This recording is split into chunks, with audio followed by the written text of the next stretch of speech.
देखिएगा इस बार जो मैंने टॉपिक लिया है तो आपको, क्योंकि पेपर में ये आपने बहुत बार देखा होगा Kirchhoff's rule Kirchhoff's rule Kirchhoff's rule, बच्चे बहुत डाउट करते हैं किरचॉफ्स रूल, थोड़ा सा उनको डाउट रहता है, तो मैं सिर्फ किरचॉफ्स रूल बताने चला। तो मेरी टॉपिक जो है वो किरचॉफ्स रूल की है। तो आप देखिएगा किरचॉफ्स रूल क्या होता है, कहाँ लगता है, कैसे।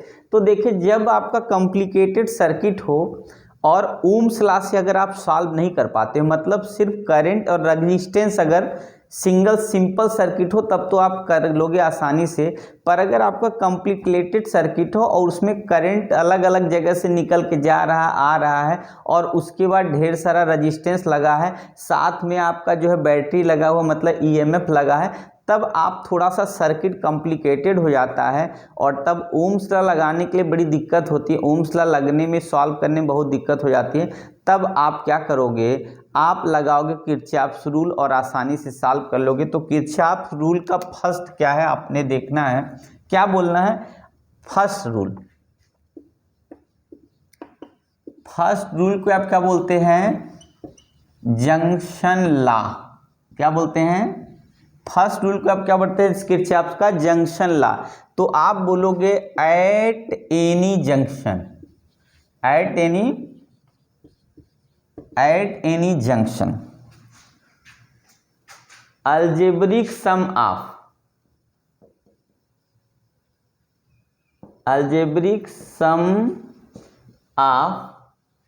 ऑल करंट, क्या होगा, at any junction algebraic sum of all current is.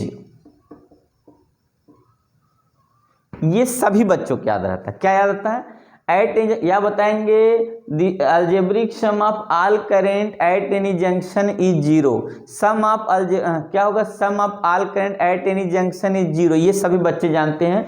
और आप लोग जानते हो summation I is equal to zero लिखा था। अब एक यहाँ छोटा सा क्वेश्चन आपसे पूछ लूँ, समेशन क्यों लगा, यहाँ इंटीग्रेशन क्यों लगा नहीं।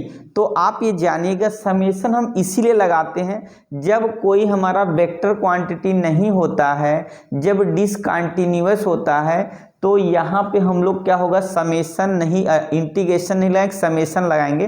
तो समेशन करके हमने क्या कर दिया, इसकी वैल्यू को जीरो कर दिया। यहाँ पे वेक्टर क्वांटिटी नहीं, स्केलर होती है करंट, तो यहाँ पे आपने देखा जीरो है। ये किसका रूल हो गया, first law Kirchhoff first law है, जंक्शन लॉ है। तो दूसरा लॉ बेटा आप देखोगे, आपको बोलते हैं मेश लॉ, मेश लॉ, या क्या बोलते हैं मेश लॉ को, और क्या बोलते हैं बेटा, लूप लॉ बोलते हैं, लूप लॉ। ठीक है, तो मेश लॉ बोलते हैं, लूप लॉ होते हैं। ठीक है, मेश लॉ बोलते हैं, लूप लॉ, मेश लॉ क्या बोलते हैं, मेश लॉ या लूप लॉ को बोलते हैं आपका किरचॉफ सेकंड लॉ बोलते हैं। किरचॉफ सेकंड लॉ बोलिए, मेश लॉ बोलिए, लूप लॉ लोग बोलिए। अब देखिए, इसमें मैं थोड़ा सा एक फिगर आपको बना लेता हूँ। चलिए, ऐसे मैंने यहाँ पे इसका रजिस्टेंस लगा दिया, फिर ये दूसरा रजिस्टेंस लगा दिया, फिर यहाँ से मैंने उठा के यहाँ पे तीसरा रजिस्टेंस लगा दिया, और यहाँ पे मैंने एक, चलिए, बैटरी भी लगा दी यहाँ से ऐसे। फिर उसके बाद मैंने यहाँ से लिया एक रजिस्टेंस यहाँ लगा दिया, एक बैटरी मैंने उल्टा करके यहाँ पे लगा दिया। ये एक मिनट, यहाँ पे छोटा, यहाँ पे बड़ा हो गया। और बैटरी मैंने आपको लेक्लांच में भी दिखाया है, जो बैटरी का जो है, आप चलिए यहाँ पर भी मैंने आपको दिखा दिया, एक बैटरी यहाँ से छोटा इधर से भी लग गया।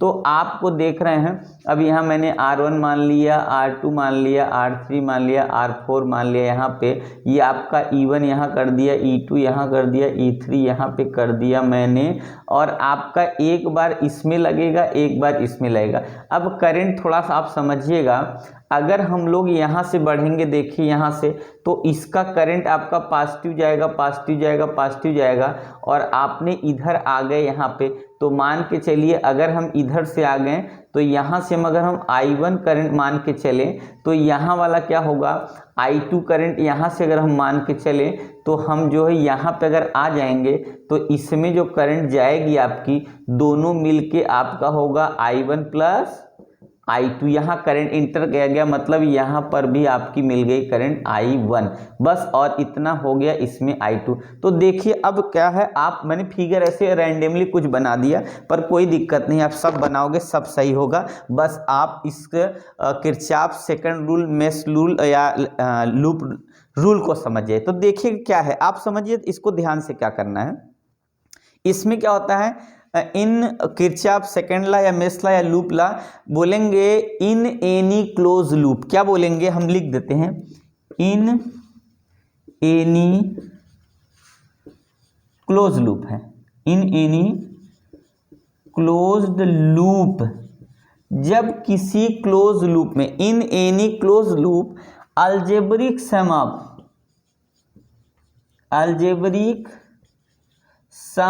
Of current and resistance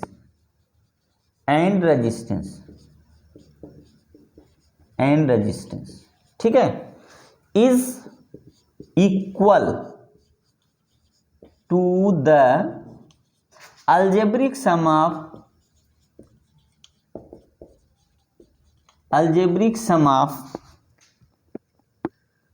EMF,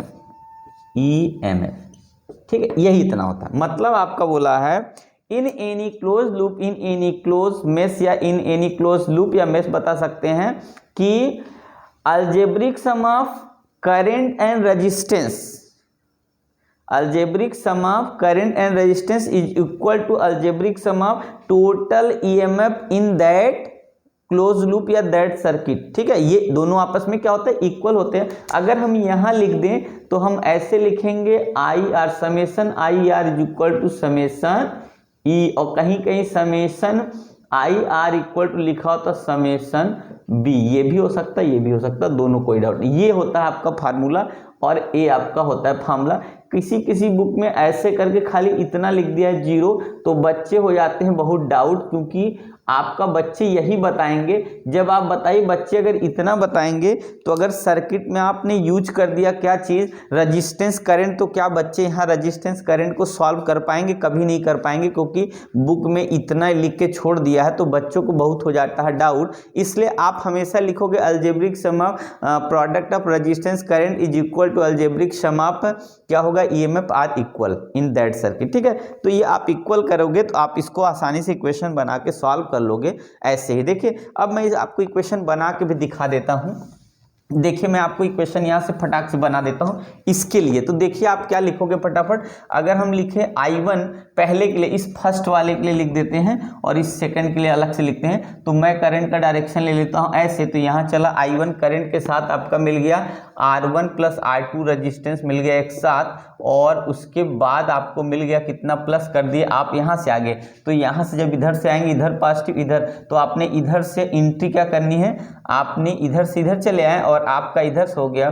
तो आपका जो दूसरी वैल्यू मिल गई वो आ गई कितनी, एक तरह से आपका यहाँ से I1, अच्छा ये I2 मिल गया आपका, ये I2 हो गया, और यहाँ से ये I2 हो गया, और यहाँ पे प्लस कितना हो गया, I1 हो गया, और रेजिस्टेंस आपका कितना होगा, R3 हो गया। और इज इक्वल टू अगर लेंगे तो इसका जो करंट का, इसका मैंने इधर का डायरेक्शन लिया है, तो ये पास, अच्छा एक मिनट, इधर से मैं पॉजिटिव चला तो इधर नेगेटिव, यहाँ पे आ जाएगा आपका नेगेटिव, और आपका इधर नेगेटिव है, मतलब ये वाला आपका पॉजिटिव मिल जाएगा, पहला वाला, ऊपर वाला पॉजिटिव, दूसरा वाला नेगेटिव। तो आपने देखिए पहला इक्वेशन बना लिया फटाक से। करना क्या है, ये जो आपने करंट का डायरेक्शन लिया, अगर आपके डायरेक्शन में आ रहा है तो सब पॉजिटिव हो गया, पर हम लोग ऐसे एंट्री कर गए तो ये नेगेटिव आ गया, तो यहाँ पे हमने नेगेटिव कर दिया दोनों को। अब दूसरे रूल में अगर हम लोग इसमें चलते हैं तो दोनों मिलके इसमें आ गया, और दोनों मिलके आने का मतलब है इधर से सब पॉजिटिव मिल गया।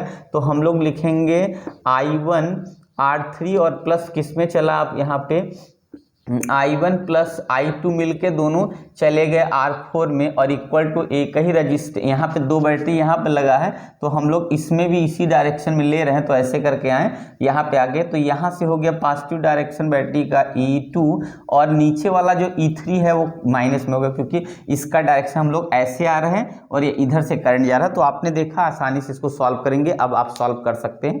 तो इस तरीके से आप इक्वेशन पहले बनाना सीख लेंगे तो आप क्वेश्चन को सॉल्व कर सकते हैं। नो डाउट आप अच्छे से क्वेश्चन को परफॉर्म करेंगे और फुल मार्क्स आप गेन कर सकते हैं, बट आप थोड़ा सा जो है लग जाइए, अभी टाइम है, अभी तो आप 70 आउट ऑफ 70 पा सकते हो बिना डाउट के ही, और अच्छा आप मेहनत करिए आप जो है। ठीक है, आइए आगे बढ़ते हैं।